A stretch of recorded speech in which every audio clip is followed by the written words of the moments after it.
आज आहे 19 जुलै म्हणजे माझा बड्डे. सो माझा रात्री बड्डे इतका भारी होईल असं मला बिलकुल पण वाटलं नव्हतं. 12 वाजता माझ्या नवऱ्याने खूप जास्त भारी सरप्राईज दिलं आणि संयुक्तने पण. सो मी खूप जास्त खुश झाले आणि माझा बड्डे चालू झाला. तर पहिलंच आम्हाला जायचं होतं इस्कॉन टेम्पलला खारघरला. म्हणजे अचानक ठरलं. ॲक्च्युली माझी खूप इच्छा होती आधीपासून जायची, पण फायनली आम्ही गेलो. थोडंसं आम्हाला ट्रॅव्हल झाला, पण इच्छा होती मस्तपैकी. राधेकृष्ण वाव, इतकं सुंदर वाटलं ना दर्शन घेऊन. खूप जास्त ब्लेसिंग्स वाटलं. आणि आम्ही थोडंसं लवकर गेलो, म्हणजे आधीच गेलो, कारण लगेच बंद झालं मंदिर. सो आमचं नशीब चांगलं की आम्हाला मस्त भारी एकदम दर्शन भेटलं. आणि इतकं माझा दिवस एकदम भारी झाला. म्हणजे सुरुवातच खूप जास्त भारी झाली. रात्रीपासून मला सरप्राईज मिळतात.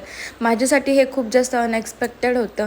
म्हणजे मला वाटलं नव्हतं की इतका स्पेशल माझा बड्डे होईल. आणि खूप जास्त भारी. आणि आम्ही गाऊन वेअर केला आहे, तो पेहनावा रेंटल हाऊस यांच्याकडून मी रेंटवरती घेतलेला. आणि खूप जास्त भारी होता तो पण. आणि केक तर इतका सुंदर होता. फ्रेश बेक हाऊसमधून केक ऑर्डर केलेला आणि जसा हवा होता तसाच केक होता. सो थँक्यू सो मच सगळ्यांना. आणि माझ्या फॅमिलीने खूप जास्त मला सपोर्ट केला. माझ्या नवऱ्याने म्हणजे माझा बड्डे चांगला स्पेशल जाण्यासाठी. आणि माझ्या सासूबाईंनी मला पैजण गिफ्ट केलेत. म्हणजे सिम्पल असे मला हवे होते, सो त्यांनी सिम्पल असे पैजण दिलेत मला. So thank you so much.